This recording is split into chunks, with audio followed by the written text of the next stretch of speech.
Okay, I thought I'd better do a video. I've had a couple of requests from people on my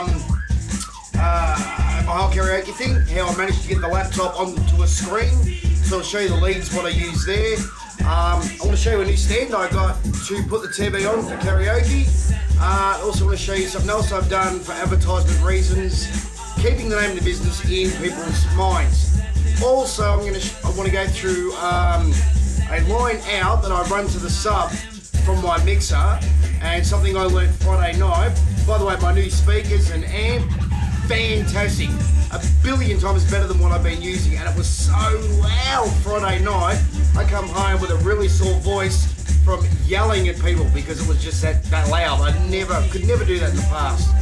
But anyway, I'm going to go through the line out to the sub, where when you EQ your speakers, on how to not EQ your sub, because your sub doesn't need extra bass going to it. So I'm going to show you that in a sec. So what I'll do is I'll show you the advertisement part first, what I've done with my karaoke request slips and the book. But okay, what I'll do here, I'll show you what I've done. These are the slips that people fill out.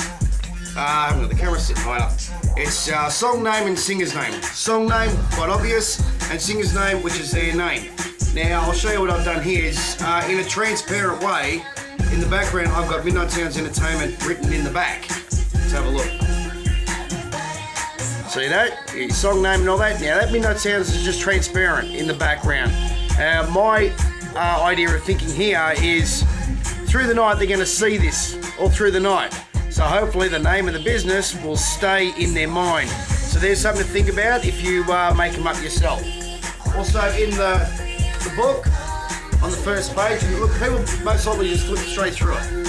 But when they open up the book on the first page, what I have. It's a karaoke songbook, just some colourful pictures, someone screaming their head off for karaoke night.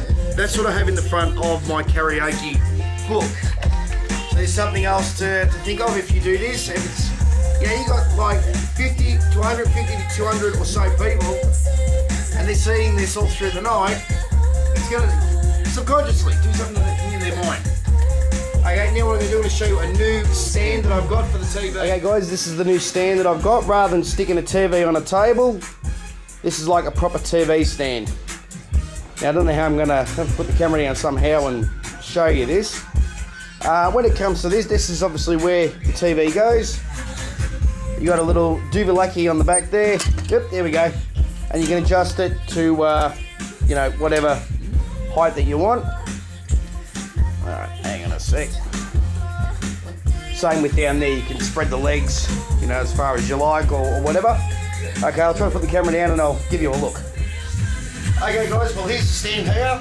Now, I got a little bit confused when I first got this thing. I wasn't sure which way the TV slots in. Then I figured it out. Grab your TV. I will be changing this TV eventually to an LCD screen in a box. Right, the way this works here, so on this side, you've got the bigger bar there. All it does, I've got that up too high, but it just slots in like that. Adjust it there.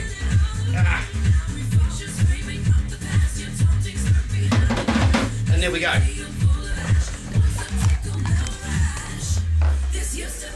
And that's how it sits. And it's perfectly stable there. I used it Friday night. It got knocked. The TV never went flying. Although I do want to get a latch, like a strap thing, for down here to go over. So I'll probably get that this week just for extra protection. But just sits like that. Alright, now I'm going to do is I'm going to move over to on that line out for the sub.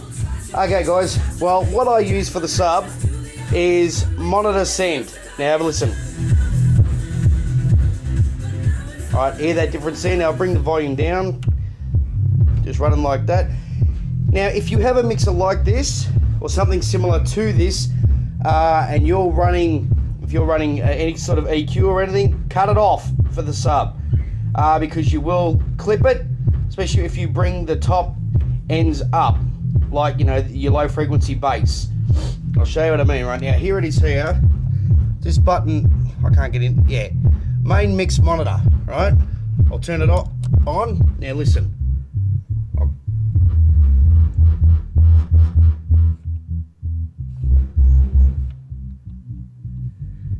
right? So you don't want that. If you want more bass going to your front speakers, you can bring them all the way up and it's not going to affect your sub at all. You still get all your bass, but you do it this way and you're not going to blow your sub either. All right, now I'll move on to the line out for the TV karaoke. Okay. Now this is the lead that I use. Now I got this a few years ago, strictly from eBay. That's it. Now that's just inside my console. Now at one end, you either have an S video out or just a typical AV socket out. You can run it into another monitor on the other end.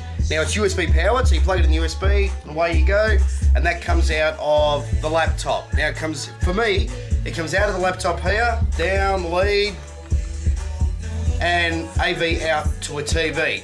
What this is here, it's a resizing button in there, and if it's still not right on the TV, when it's plugged in, you hit this button here, and it resizes until it fits the TV. But most of the time it fits perfectly anyway, because you configure it through your laptop. Alright, now I'll show you in, I'm going to put this back, but I'll show you in my console how it's been specifically built for all sorts of leads, and this included. Okay guys, well here's the inside of my system. It's just leads and kind of crap everywhere. Actually it's looks a bit cleaner since I took the other thing out. Alright, now here's the lead here, right? That AV out, I just plug into that. Now this, if you can follow this, which you probably can't, I'll try to get my camera in there so you can have a bit of a look. It's all been wired, it's very dark in there I know, but it's all been wired to the inside of the console. And there's the outside. Now what, right here, now what I do is my leads out of here to the amp, I just poke them through the hole here, so it goes from leads out of here, straight down in there into the amp. And for the mics, when I do karaoke, I plug them in there, because I've got those leads, they're plugged in here. Now they are running through into wide into there as well. Now when it comes to the TV, see that there? There's two outputs. So I've got one to the main TV for karaoke and the other one to an in-house video system. So pretty good. What I'm going to do is get into VJing, you know, video mixing and all that, because it's Virtual DJ 6. So I'll be able to put in a lot of video clips and I can start video mixing. Okay, so I hope that's given you some information on a few things. I can't remember who it was that requested to see how I did wire it up for karaoke through the system. I do apologise, but no doubt you'll see this video, so that's how I set it up anyway. So let's run down on some ideas and the way I set things up. Just remember what I said about the sub, like look through your mixer. A lot of people might be running direct line out of their amp straight to their sub, so you don't have to worry about that. But I would rather have, the way I do it is I like to have full control of everything right in front of me. That's why my console's set up like that. I mean, I probably didn't show you, but there's a power board on the side of the console as well, and I can control everything by power board. So I also control everything by a remote control power board that I got from John. So once again, thanks John, he gave that to me last year, and if you can come across a remote control power board for your lighting, grab one, they're great, unless you run everything by DMX. Alright guys, well that's it, and catch up with you next time. Practice and enjoy.